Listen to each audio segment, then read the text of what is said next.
Shalom, selamat pagi jemaat yang dikasihi Tuhan. Apapun situasi yang saudara alami, Tuhan Yesus tetap baik. Boleh tulis, boleh ucapkan bersama, Tuhan Yesus baik. Amin. Tuhan Yesus baik. Oke, pada hari ini saya akan menyampaikan firman Tuhan dengan judul Sempurna Roh, Jiwa, Tubuh. 1 Tesalonika 5 ayat 23 berbunyi demikian. Semoga Allah damai sejahtera menguduskan kamu seluruhnya, dan semoga roh, jiwa, dan tubuhmu terpelihara sempurna dengan tak bercacat pada kedatangan Yesus Kristus Tuhan kita. Saudara sekalian, kita adalah orang berdosa yang seharusnya binasa masuk ke dalam neraka. Tetapi pada waktu kita percaya kepada Yesus yang rela mati untuk dosa-dosa kita di kayu salib, maka kita dibenarkan, mengalami justification. Dibenarkan artinya dianggap benar, bukan karena kelakuan kita, tetapi karena Kristus telah menggantikan kita, dan akibatnya kita menjadi orang yang dibenarkan, diselamatkan. Kemudian Tuhan juga menguduskan kita. Dari justification ada sanctification. Sifat-sifat lama kita diganti dengan sifat atau benih ilahi, sehingga kita berjalan terus menjadi makin mirip seperti Yesus. Dan kelak pada hari kedatangannya untuk kali kedua, kita akan mengalami pemuliaan, glorification, dibenarkan, dikuduskan, dimuliakan. Justification, sanctification, glorification. Nah, ada 3 aspek hidup manusia dalam pandangan trikotomi yang akan disempurnakan oleh Tuhan, meliputi roh, jiwa, dan tubuh. Mari kita bahas yang pertama. Roh adalah kemampuan untuk kita bisa mengenal Allah. Dengan roh kita bisa berkomunikasi, bisa berhubungan dengan Sang Pencipta. Nah, roh itu terdiri dari 3 bagian kemampuan. Bagian pertama adalah fellowship, maksudnya fellowship berhubungan dengan Allah. Burung kalau berkicau itu bukan memuji Tuhan, tapi untuk cari makan, saudara. Jadi binatang hidup tidak terhubung langsung dengan Allah Pencipta, karena dia tidak punya roh, dia cuma punya tubuh dan jiwa. Apa saudara pernah lihat ada anjing ingin dibaptis, monyet ingin menyembah Tuhan? Tentu tidak ada.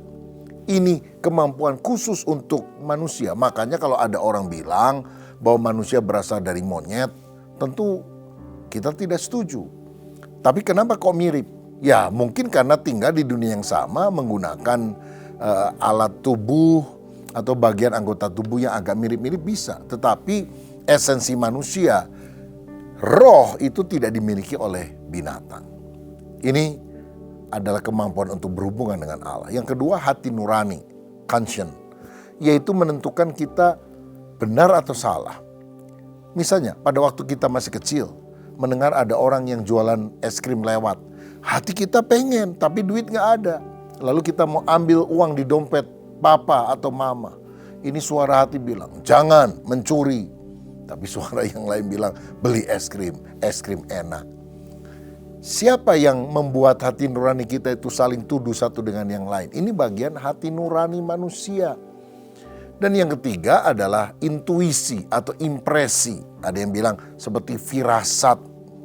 Jadi kalau kita ingin membuat keputusan tertentu, kadang-kadang ada impresi seperti Tuhan bilang tidak atau Tuhan bilang ya.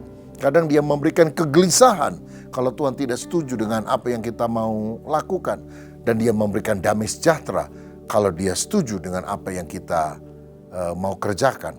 Nah, kadang juga ada pesan atau kata tertentu yang Tuhan taruh di dalam hati kita yang merupakan pesan Tuhan kepada kita. Ini adalah kemampuan roh. Dan ketika manusia jatuh di dalam dosa, roh kita itu mati, saudara. Kita menjadi seterunya Tuhan. Tetapi ketika kita percaya kepada Yesus, Allah menghidupkan roh kita sehingga kita bisa bersekutu dengan Tuhan. Dalam Efesus 2 ayat 4 dan 5, firman Tuhan berkata demikian. Tetapi Allah yang kaya dengan rahmat oleh karena kasih-Nya yang besar yang dilimpahkannya kepada kita telah menghidupkan kita bersama-sama dengan Kristus sekalipun kita telah mati oleh kesalahan-kesalahan kita, oleh kasih karunia kamu diselamatkan. Dulu kita mati secara rohani, tapi sekarang dihidupkan oleh anugerah Tuhan. Itulah roh yang akan disempurnakan. Yang kedua, jiwa. Jiwa adalah kemampuan kita untuk mengenal diri kita sendiri. Terdiri dari pikiran kita, bagaimana kita mulai memikir, menimbang di dalam benak kita, keputusan-keputusan apa yang kita akan ambil. Kadang ada pikiran-pikiran yang kotor, yang jorok, tapi juga kita bisa memikirkan hal-hal yang benar. Yang kedua adalah perasaan, feeling. Nah, perasaan ini ada yang positif, misalnya mengasihi, sukacita, tapi juga iri, ingin membalas, benci sama orang lain. Dan yang ketiga adalah kehendak. Kehendak kita juga adalah kehendak yang selaras dengan firman Tuhan atau ada kehendak yang bertentangan dengan kehendak Tuhan. Saudara, pada waktu Yesus ada di Taman Getsemani, dia berkata, "Kalau boleh cawan ini lalu daripadaku, tapi bukan seperti yang aku kehendaki, namun seperti yang engkau kehendaki." Saudara sekalian, setiap orang punya jiwa yang terdiri dari pikiran, perasaan, dan kehendak.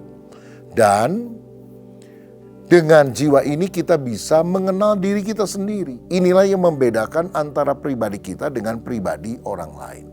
Nah, pada waktu kita berjalan di dalam kebenaran, membaca firman, dipenuhkan dengan Roh Kudus, pikiran kita, perasaan kita, kehendak kita, kemauan makin cocok dengan apa yang Tuhan inginkan. Dan pada waktu Yesus datang, itu akan disempurnakan. Sehingga sungguh pikiran, perasaan, dan kehendak kita sama seperti Kristus adanya, yang penuh dengan ketaatan pada kehendak Bapa. Yang ketiga, yang terakhir adalah tubuh. Tubuh adalah kemampuan kita untuk mengenal alam. Jadi roh membuat kita mengenal Allah, jiwa membuat kita mengenal diri, tubuh membuat kita mengenal alam atau lingkungan yang ada lewat panca indera, yaitu mata untuk melihat, telinga untuk mendengar, lidah untuk mengecap, hidung untuk mencium bau, dan kulit untuk meraba. Saudara, walaupun kita sudah percaya kepada Kristus, tubuh kita ini yang terdiri dari darah dan daging fana, bisa top, tua, ompong peot, dan akhirnya akan mati, dikuburkan, debu kembali menjadi debu. Tapi pada waktu Yesus datang untuk kali kedua, maka dia akan memberikan tubuh yang baru, bukan darah daging ini, tapi tubuh kemuliaan yang tidak akan binasa selamanya.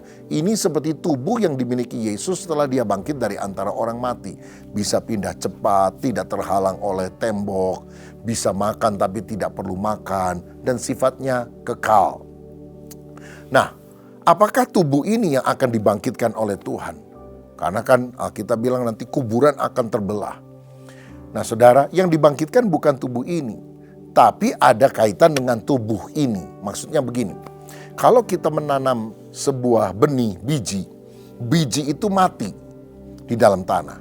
Tapi kemudian dari biji yang mati itu, kemudian tunas baru akan muncul. Dan tunas baru inilah yang menjadi tumbuhan yang baru. Jadi bukan biji yang mati itu kemudian hidup kembali, tidak. Tapi ada biji yang lain, tapi tetap ada kaitan dengan biji atau benih yang lama. Ini melukiskan kehidupan yang lama mati di dalam tanah, dikuburkan, tapi kemudian akan muncul tubuh kemuliaan. Dan kita akan menggunakan tubuh kemuliaan itu di langit baru dan bumi baru, yaitu di dalam kerajaan sorga. Saudara, karya keselamatan Tuhan bukan hanya kini dan di sini, tapi kekal sampai selama-lamanya.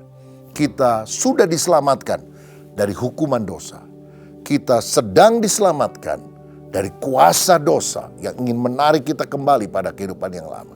Dan kita akan diselamatkan dari adanya dosa, yaitu ketika Kristus datang kembali.